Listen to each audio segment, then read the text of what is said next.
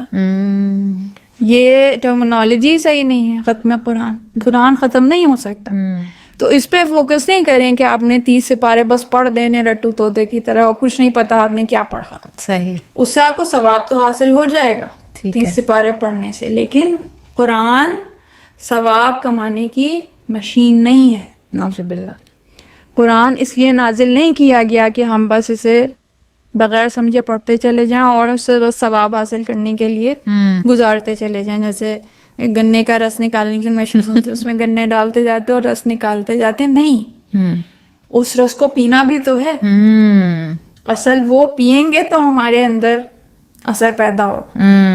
تو چاہے ایک سپارے کے بجائے ایک صفحہ پڑھیں, چاہے ایک آیت پڑھیں, سمجھ کے پڑھیں. قرآن کس لیے آیا؟ قرآن خود کہہ رہا ہے ہدی للمتقین. قرآن ہدایت کے لیے نازل کیا گیا. صحیح. قرآن اس لیے نہیں نازل کیا گیا کہ بس اس سے ثواب حاصل کیا گیا. قرآن اس لیے نہیں نازل کیا گیا کہ اس کے نیچے سے دلہن کو گزارا جائے یا جو مسافر ہے اسے گزارا جائے یا اسے اوپر اٹھا کے طاق میں رکھ دیا جائے. نہیں, قرآن ہے ہدایت کے لیے, گائیڈنس کے لیے, کہ اس سے گائیڈنس حاصل کریں. کیا کہہ رہا ہے قرآن, کیا چاہتا ہے ہم سے قرآن. قرآن کو زندہ کرنے کا مہینہ ہے رمضان.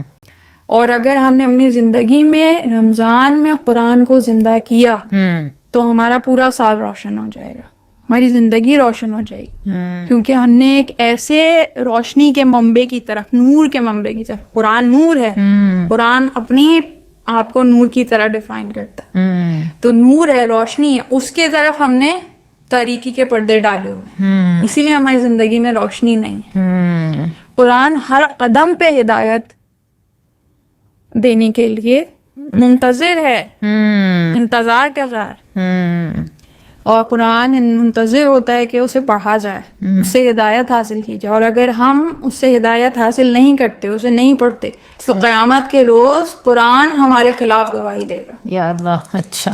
کہ مجھے طاق پہ رکھ دیا گیا، مجھے بک شیلف میں رکھ دیا گیا اور مجھے نہیں پڑھا گیا، مجھے نہیں مجھ سے ہدایت نہیں حاصل کی گئی. صرف پڑھنا کافی نہیں ہے کہ بس بغیر سمجھے پڑھتے چلے جائیں، اس ہدایت نہیں حاصل کی. تو قرآن ہمارے خلاف مجسم ہو کے گواہی دے گا قیامت کے روز. لیکن اگر ہم نے اس سے ہدایت حاصل کی تو وہ ہمارے حق میں گواہی دے گا. اور اگر قرآن کسی کے حق میں گواہی دے دے تو اس سے بڑا خوش نصیب کون ہوگا. تو قرآن وہ نور کا، روشنی کا منبع ہے کہ جس کے اوپر سے گرد ہٹائیں رمضان کے مہینے میں، جس پہ سے تاریکی کے پردے ہٹائیں تو آپ کو اتنی زیادہ روشنی اور فریشنس اور تازہ ہوا آپ کی زندگی میں داخل ہو جائے گی کہ پھر آپ یہ احساس کریں گے کہ کیوں میں اتنے عرصے تک اس چیز سے ناآشنا رہا، نابلد رہا، جہالت میں زندگی بسر کرتا ہے. تو یہ قرآن کا حق ہے. تو چاہے ایک صفحہ پڑھیں، ایک آیت پڑھیں، صحیح، ایک سپارے کی سمری پڑھیں. ہم نے اپنے چینل پہ ہر ایک سپارے کی ایک ویڈیو میں سمری بیان کی ہے. اچھا. مومنین و مومنات میں کافی پسند کی گئی. انگلش میں بھی چینل پہ موجود ہے، اردو چینل پہ بھی موجود ہے. تو وہ یہ کہ آپ کو یہ بتاتا ہے کہ اس سپارے میں کہا کیا گیا. اچھا. چیدہ نکات اس ایک سپارے میں ڈسکس ہوئے ہیں. تو 30 دن میں آپ ہر روز ایک سپارے کا خلاصہ اگر پڑھ لیں، سمجھ لیں، یاد کر لیں، ان کو لکھ لیں تو کتنا زیادہ آپ اس سے آشنا ہوتے جائیں گے کہ کانٹینٹ کیا ہے قرآن میں، قرآن کس کے بارے میں بات کر رہا ہے. صحیح. تو یہ تو ایک ایکشنیبل ٹپ ہو گئی کہ دیکھیں آپ ویڈیو ہے ایک، ہر روز کی ایک سپارے کی آپ نے سمری سمجھ لی، لیکن سمجھنا ایک چیز ہے، اس کو پھر برتنا اور اس کے بعد اس کا عمل، اس کو اپنی زندگی میں ڈھالنا، اینڈ گول تو یہی ہے نا.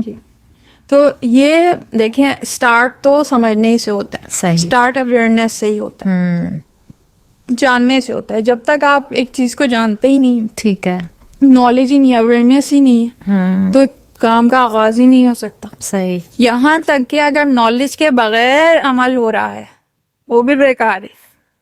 اچھا. ہم اتنی ساری دعائیں پڑھتے ہیں عربی میں، بس پڑھے چلے جا رہے ہیں لیکن معنی نہیں پتہ. جانتے معرفت نہیں. معرفت کسے کہتے ہیں؟ معرفت ہے عرف سے، عرف، تعارف، جاننا، سمجھنا. تو بغیر اس کے اگر عمل ہے تو بیکار ہے، بغیر معرفت کے عمل بیکار ہے. تو یہ تو پہلا سٹیپ ہے اور بہت ضروری سٹیپ ہے، اور خود بخود عمل کو پکارتا ہے. علم، یہ بھی معصوم کی حدیث ہے کہ علم خود بخود عمل کو پکارتا ہے، آواز دیتا ہے. اگر عمل آ جائے تو علم ٹھہر جاتا ہے. اچھا. ورنہ علم بھی رخصت ہو جاتا ہے. تو علم اور عمل ساتھ ساتھ ہیں، تو خود بخود عمل آتا چلا جائے گا اگر معرفت کے ساتھ ہے. اگر اسٹوڈنٹ بن کے سمجھا، جاننے کے لیے سمجھا، ہدایت کے لیے سمجھا، تو ہدایت چاہیں گے تو ہدایت ملے گی. جیسے جو لوگ پکوڑے چاہ رہے ہیں، بالکل کھانے پینے پہ توجہ انہیں مل رہی، شکر خورے کو شکر مل جائے. پروردگار عالم دے دیتا ہے. صحیح. جو چاہتا ہے اسے مل جاتا ہے. You have to seek and you find. بالکل. اور اس میں تو اللہ مدد کرتا ہے. آپ ایک قدم بڑھاتے ہیں، پروردگار عالم آپ کی طرف 100 قدم. بالکل. یہ تو میرا خود کا آزمودہ ہے طریقہ. بالکل پیدا کرتا ہے. لیکن قدم بڑھائیں تو صحیح، متوجہ ہوں تو صحیح. وہ شیرینی تو چکھیں جو ہے. بالکل صحیح. تو قرآن کا مطالعہ کریں آپ کہہ رہی ہیں، اور باقی واجبات تو ادا کریں لیکن سمجھ کے. نماز اول وقت اچھا رمضان میں شروع کریں. یہ ایک چیز ہی لے لیں کہ بس میں نے اس رمضان نماز اول وقت اپنی زندگی میں قائم کرنی ہے. لیکن بہت باری ہم بہت بہترین نیت کے ساتھ کہتے ہیں اچھا اول وقت کرنی، لیکن جو لوگ کام کرتے ہیں آفس میں یہ ہر باری ممکن ہوتا نہیں ہے، چاہے مطلب وہ ایک پھر گلٹ رہتا ہے اچھا اول وقت نماز کا ہے، لیکن پھر میٹنگ آ جاتی ہے کچھ ہو جاتا ہے، تو وہ پھر اول وقت ذرا مینٹین کریں، وہ سیٹرڈے سنڈے ہی اول وقت رہتا ہے مجھے لگتا ہے. تو وہ بھی اگر وہی بات ہے when there's a will there's a way، تو اگر ول ہوگی وے خود بخود نکل آئے گا. وہ یہ ہے کہ آپ اپنا لنچ ٹائم ہی رکھ لیں نماز کے ساتھ. صحیح. تو لنچ بریک تو انسان حق سے مانگ سکتا ہے، اور یہاں پہ سب رائٹس ہیں، لوگ دیتے ہیں. بالکل اور کھانے کا وقفہ تو ہر جگہ ہے. صحیح. اور تو بس آپ وہ نماز کے ساتھ رکھیں. اور اگر آدھے گھنٹے کا بھی بریک ہے تو آپ 10 منٹ نماز کو دے دیں. ٹھیک ہے. حالانکہ اس سے بھی کم وقت میں پڑھ لی جاتی ہے، لیکن 10 منٹ دے دیں، 20 منٹ آپ نے لنچ کیا، آرام سے آپ مینیج کر سکتے ہیں. خیر رمضان میں تو لنچ ہوگا نہیں، لیکن آپ بالکل تو آپ 10 منٹ میں نماز اور 20 منٹ میں قرآن پڑھیں. صحیح. روح بھی توانا اور جسم بھی توانا، ایک تیر سے دو شکار، حاصل ہو جائیں گے سارے فوائد. صحیح صحیح. تو ہم یہ 3 پوائنٹ، یعنی آپ ویسے تو انلمیٹڈ پوائنٹس ہیں، ہم کس پہ بات کریں. وقت محدود ہے اور اس کے جو فضائل ہیں وہ لامحدود ہیں، لیکن ایک جیسے میں نے کہا قرآن کو شامل کریں زندگی میں. دوسرا اول وقت نماز سمجھ کے پڑھیں، سمجھ کے. یہ بھی رسول اللہ صلی اللہ علیہ وآلہ وسلم کی حدیث ہے کہ وہ فرماتے ہیں کہ جو شخص بھی 2 رکعت نماز، فقط 2 رکعت نماز اس طرح پڑھے کہ وہ یہ جانتا ہے وہ کیا کہہ رہا ہے. کوئی بہت نہیں سوال کیا جائے کہ آپ ڈوب گئے معنی میں، نہیں، آپ کو صرف یہ معلوم ہے کہ آپ کہہ کیا رہے ہیں. جب آپ نے کہا الحمدللہ رب العالمین، تو آپ یہ سمجھ رہے ہیں کہ ہم تو اللہ کی کہ جو عالمین کا رب ہے. یہ آپ کو پتا ہے کہ آپ یہ کہہ رہے ہیں، متوجہ ہیں. صرف یہ نہیں ترٹو توتے کہ الحمدللہ رب العالمین الرحمن الرحیم کہتے ہیں بس گزر گیا. یہ پتا ہے کہ کیا کہہ رہے ہیں. اگر ایک شخص فقط 2 رکعت نماز اس طرح سے پڑھتا ہے تو اس کی نماز تمام نہیں ہوتی، پروردگار عالم اس پہ جنت واجب کر دیتا ہے. سبحان اللہ. کتنا آسان ہے جنت کو حاصل کرنا. لیکن متوجہ ہونا ضروری ہے. صحیح کہ آپ کیا کہہ رہے ہیں، کس سے کہہ رہے ہیں. دیکھیں یہ جو ہے نا صراط مستقیم، دین صراط مستقیم ہے، اسلام صراط مستقیم ہے. وہ کیا ہے؟ سیدھا راستہ، سیدھ. جسم، روح، ذہن، یعنی مائنڈ، باڈی اینڈ سول ایک لائن میں آ جائیں، یہ صراط مستقیم ہے. یہی دھیان ہے. صحیح. یعنی آپ کھڑے ہیں قبلہ رخ، جسم آپ کا کھڑا ہے، آپ کی روح بھی حاضر ہے، آپ کا ذہن بھی حاضر ہے، اس ایک پوائنٹ پہ منعکس ہے جو آپ کر رہے ہیں. آپ جان رہے ہیں آپ کیا کر رہے ہیں، کیا کہہ رہے ہیں. بس یہ ہے ریکوائرڈ. اسی کے مارکس ملیں گے. اس کے مارکس اتنا سا، یعنی یہ تو بیسک ہے نا. وہ بھی نہ اگر ہم قائم کر سکیں تو اس پہ متوجہ ہوں کہ یہ کرنا. ٹھیک ہے سحریاں بنانی ہے، ٹھیک ہے افطاریاں بنانی ہے. ہماری موسٹلی آڈینس جو سن رہی ہے انہیں چیزوں میں مصروف ہے، اگر خواتین ہیں، مرد ہیں تو آفس میں بزی ہیں. ٹھیک ہے یہ سب کچھ کرنا ہے، لیکن صرف 5 منٹ کے لیے ہر چیز کو روک کے ان کاموں کو یہ کہیں، انہیں کہیں کہ انتظار کرو مجھے نماز پڑھنی. نماز کو انتظار یہ نہ کہیں کہ انتظار کرو مجھے کام کرنا. ہاں ہوتا تو ویسے بالکل کے برعکس ہے. تھوڑی دیر بس پاز کر دیں، اور شیطان اسی طرف جو ہے وہ مرغلاتا ہے کہ بس پتہ نہیں ان 2 منٹ میں کیا ہو جائے، ولی بول میں نماز پڑھنے کھڑے ہو. بالکل ہاں واقعی ایسا لگتا ہے وہ 2 منٹ میں پتہ نہیں قیامت آ جائے گی، اور ذہن جو ہے وہ بھٹکتا رہتا ہے سارا وقت، اور وہاں نماز میں بیٹھ کے بھی ساری چیزیں اسی وقت یاد آ رہی ہوتی ہیں کہ یہ بھی کام کرنا ہے، اس کے بعد یہ بھی کرنا ہے. تو اور تیسری جو چیز ہے وہ یہ کہ جسم پہ توجہ کم. صحیح. صرف ضرورت کے مطابق جتنا کم سے کم کر سکتے ہیں. روح کی طرف توجہ زیادہ، تو خود بخود اس کے معنوی فوائد جو ہیں وہ حاصل ہوں گے. اور انشاءاللہ کسی ہم پروگرام میں اپنے جسم اور روح پہ گفتگو کریں گے، اور کیا فرق ہے جسم کیا ہے, روح کیا ہے, کیسے فنکشن کرتے ہیں, کیا آپس میں تعلق ہے. تو بہت دلچسپ موضوع ہے جی. تو, لیکن اس کے لیے وقت چاہیے. تو انشاءاللہ اس پہ گفتگو کریں گے, اور جو ہمارے سننے والے ہیں وہ اگر چاہتے ہیں کہ اس موضوع پہ گفتگو کی جائے, اس پہ پروگرام کیا جائے, تو وہ ہمیں بتائیں, تو انشاءاللہ ہم اس پہ بھی الگ سے پروگرام کریں گے. تو یہ 3 نکات اگر اس رمضان میں رکھے جائیں صحیح تو بہت کچھ حاصل ہو سکتا ہے. تو یہ تو آسان ہی ہے, مطلب, اور اگر اس کا آسان ہے, پروردگار عالم نے دین آسان ہی بنایا ہے. یہ ہم ہیں جو اتنی چیزوں میں جب لپٹ جاتے ہیں, جی, اتنی غلط عادتوں میں اور فطرت کے خلاف اپنی زندگی گزارنا شروع کرتے ہوتے ہیں, تو ہمیں دین مشکل لگنے لگتا. لیکن آپ نے سمجھایا اس طریقے سے, تو اس سے ذرا کچھ واضح ہوئی چیزیں کہ اتنا بھی مشکل نہیں ہے جتنا کہ ہم نے بنایا ہوا ہے. تو یہ بھی ضروری ہے کہ اس کو سمجھا جائے صحیح طریقے سے. بالکل.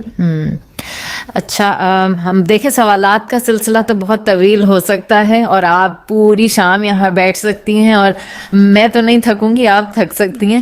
لیکن میرے ذہن میں ایک بات آ رہی ہے عبادات کے حوالے سے, تراویح کے پوائنٹ آف ویو سے.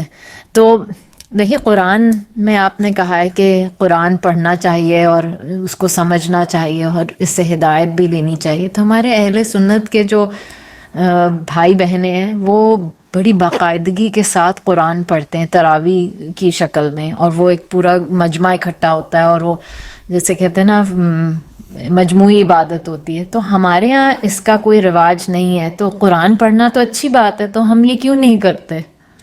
بہت اچھا آپ نے سوال کیا, اور یہ بہت پوچھا بھی جاتا ہے. اور رمضان تو شروع ہوتے ہی اس طرح کے سوالات کی بوچھاڑ شروع ہو جاتی ہے, اور یہ اچھا موقع ہے کہ اس طرح ہم سمجھنے کی کوشش کریں کہ شیعت کیا ہے, اور شیعوں کا رمضان اور شیعوں کے روزے کوئی مختلف چیز نہیں ہے, بالکل ویسے ہی ہے, بس ذرا سا فرق ہے. تو ٹھیک ہے, قرآن پڑھنا بہت اچھی بات ہے, اور تراویح جو پڑھتے ہیں ان کو فائدہ حاصل ہوتا ہے, وہ پڑھ رہے ہیں جس بھی طرح سے. لیکن قرآن ویسے پڑھنا چاہیے جیسے رسول اللہ صلی اللہ علیہ وآلہ وسلم نے ہمیں سکھایا, جیسے انہوں نے ہم سے چاہا, جیسا انہوں نے اپنی زندگی میں پڑھا. صحیح. رسول اللہ صلی اللہ علیہ وآلہ وسلم نے اپنی زندگی میں تراویح نہیں پڑھی. اچھا. اور انہوں نے جو مغرب کے بعد عشاء کے بعد جو نوافل ہیں ان کو کہا کہ اپنے گھر میں ادا کرو. اچھا. مسجد میں ادا نہیں کرو. اور یہ صرف ہمارے مسلک میں نہیں ہے, ساری اہل سنت کی صحیح کتابوں میں یہ روایات موجود ہیں. یہاں تک کہ تمام اہل سنت اس بات پہ اجماع رکھتے ہیں, مانتے ہیں اس بات کو کہ رسول اللہ نے اپنی زندگی میں تراویح نہیں پڑھی, اور وہ خود یہ کہتے ہیں کہ یہ بدعت ہے. خود کہتے ہیں بدعت ہے. بدعت وہی کہ جسے بدعت ہوتی ہے وہی ہے کہ جسے دین میں اضافہ کر دیا گیا. تو یہ سنت رسول نہیں ہے, اور بدعت ہے, مگر کہتے ہیں کہ یہ احسن بدعت. تو جو بدعت ہو وہ احسن بدعت, اب اسے کہا جائے تو ہم نہیں کہہ سکتے. انہیں فوائد حاصل ہوتے ہیں, وہ کر رہے ہیں. لیکن دیکھیں نا, دو چیزیں جو قرآن پڑھنے کے لیے جو میں نے آپ کے سامنے عرض کی, کہ سب سے پہلی بات قرآن میں آیت موجود ہے کہ قرآن کو ٹھہر ٹھہر کے آہستہ پڑھو. آیت موجود ہے قرآن میں. رسول اللہ نے بھی اپنی تواتر کے ساتھ احادیث میں بیان کیا کہ قرآن کو سمجھ کے پڑھو, ٹھہر ٹھہر کے پڑھو. تو تراویح میں تو ایسا نہیں ہوتا. کس قدر تیزی سے تراویح پڑھی جاتی ہے, یعنی یہاں تک ہے کہ کچھ راتوں میں قرآن ختم, ایک رات میں قرآن ختم. وہی بات, ختم قرآن جو ہے وہ ٹارگٹ نہیں ہے. صحیح. ثواب کمانے کی مشین نہیں ہے, سمجھنا ہے, ہدایت حاصل کرنا. اب آپ کھڑے ہو کے بس پڑھے جا رہے قرآن, آپ ہدایت نہیں حاصل کر رہے تو فائدہ نہیں ہے. صحیح. ثواب شاید آپ کو حاصل ہو جائے, لیکن ثواب مقصد نہیں ہے, ہدایت مقصد. تو ٹھہر ٹھہر کے پڑھنا اور ہدایت حاصل کرنا, ٹھیک ہے, یہ دونوں قرآن پڑھنے کا یہ طریقہ ہے. اور جتنے نوافل ہیں اس کے متعلق رسول نے فرمایا کہ, اور تاکید کی, اور ناراض ہوئے اس پہ باقاعدہ, کیونکہ کچھ اصحاب نے چاہا کہ وہ مسجد میں پڑھیں رمضان کے مہینے میں مغرب عشاء کے بعد نوافل, تو وہ ناراض ہوئے. تو جب کہا گیا ہے کہ گھر میں پڑھو تو گھر میں پڑھو, مسجد میں نہیں پڑھو. تو یہ ریکوائرمنٹ ہے. تو ہم تو غلام ہیں رسول کے, جو جیسے جو ان کے قدم ہیں, جو نقش پا ہیں, ان پہ ہم اپنے پیر رکھتے چلے جاتے ہیں, وہی ہمیں حوض کوثر تک پہنچانے والے ہیں. بے شک. اور انہوں نے ہی ہمیں کہا کہ 2 چیزیں تمہارے لیے چھوڑ کے جا رہا ہوں, ایک قرآن, ایک میری اطاعت, ایک اہل بیت. بالکل. یہ بھی صحیح کتابوں میں روایت موجود ہے, صحیح مسلم میں روایت موجود ہے کہ 2 چیزیں, 2 گراں قدر چیزیں تمہارے درمیان چھوڑ کے جا رہا ہوں. یعنی جو آخری جاتے ہوئے رسول حجۃ الوداع کے موقع پہ یہ حدیث بیان کی, صحیح, جو جاتے ہوئے چیز دے کے جا رہے ہیں, کتنی بیش قیمت ہے. تو قرآن اور اہل بیت, اور یہ دونوں ایک دوسرے سے کبھی جدا نہیں ہوں گے. بالکل. ان کو تھامے رکھنا. صحیح. اگر انہیں تھامے رکھا تو حوض کوثر پہ مجھ سے ملاقات کرو. تو ہم تو یہ تمنا رکھتے ہیں کہ حوض کوثر پہ رسول سے ملاقات کریں. تو جو انہوں نے کیا وہ ہم نے کیا. ٹھیک ہے, صحیح. تو بیسکلی بات یہی ہوئی کہ کیونکہ قرآن کو ہم نے بطور ہدایت اپنانا ہے تو اس کا سب سے احسن طریقہ یہی ہے کہ اس کو ٹھہر کے سمجھ کے پڑھا جائے, معرفت کے ساتھ اس کا مقصد حاصل کیا جائے, ہدایت حاصل کریں, گائیڈنس حاصل کریں. اور جب آپ اس کو عمل میں ڈھال لیں گے تو ثواب تو مل ہی جائے گا, اس کا بائی پروڈکٹ ہے, لیکن آپ کی روحانیت قوی ہوتی چلی جائے گی. قرآن ایسی چیز ہے جو ثواب کا, اگر ثواب ہی مقصد ہے نا, کہ آپ کو یہ اگر انزائٹی شروع ہو جائے, یہ فرسٹریشن شروع ہو جائے, پریشانی کہ بھائی یہ تو انہوں نے ہمارا ثواب کم کر دیا اتنے کہ ہم تو یہ قرآن پڑھتے تھے اتنا ثواب حاصل. صحیح. قرآن ثواب اگر حاصل کرنا ہی سے مقصد ہے تو اس کا بھی منبع ہے. صرف یہ نہیں ہے کہ آپ ختمیہ قرآن سے ہی ثواب حاصل کریں. ٹھیک ہے. امام نے فرمایا قرآن کو دیکھنا ثواب, قرآن کے حروف کو دیکھنا ثواب. پوچھا کہ حافظ ہوتے تھے اصحاب امام میں سے, اصحاب رسول میں سے کتنے حافظ؟ بالکل. کہا کہ مجھے حفظ ہے سورت, تو مولا دیکھ کے پڑھوں کہ حافظے سے پڑھوں؟ اچھا. تو کہا کہ دیکھ کے پڑھو, اس لیے کہ قرآن کو دیکھنا بھی ثواب. تو صحیح, تو اپنا ثواب وہاں سے بھی حاصل کر سکتے. قرآن کو دیکھنا ثواب ہے, پڑھنا ثواب ہے, عبادت ہے. قرآن کو دیکھنا عبادت ہے, اس کو پڑھنا عبادت ہے, اس کا ذکر عبادت ہے, اس کے متعلق سوچنا عبادت ہے, اس کو عمل میں ڈالنا عبادت ہے, اس سے ہدایت حاصل کرنا عبادت ہے. قرآن تو سرتاپا عبادت ہے. بالکل صحیح. یہ بہت سیر حاصل گفتگو رہی. اس سے ریلیٹڈ اور بہت سارے سوال میرے ذہن میں بعد میں ضرور آئیں گے, تو ہم میرے خیال سے اگلی نشست میں اس کو جاری رکھیں. کیا خیال ہے آپ کا؟ آپ کے وقت کا بہت شکریہ, اور آج میں نے بہت کچھ نیا سیکھا, اور میں ان 3 ایکشن آئٹمس کے ساتھ جا رہی ہوں کم از کم, جو میں اپنے رمضان میں امپلیمنٹ کر سکتی ہوں. تو مجھے اس کی بہت خوشی ہے. تو تھینک یو سو مچ آپ کے ٹائم کے لیے. You are most welcome. خدا حافظ. خدا حافظ.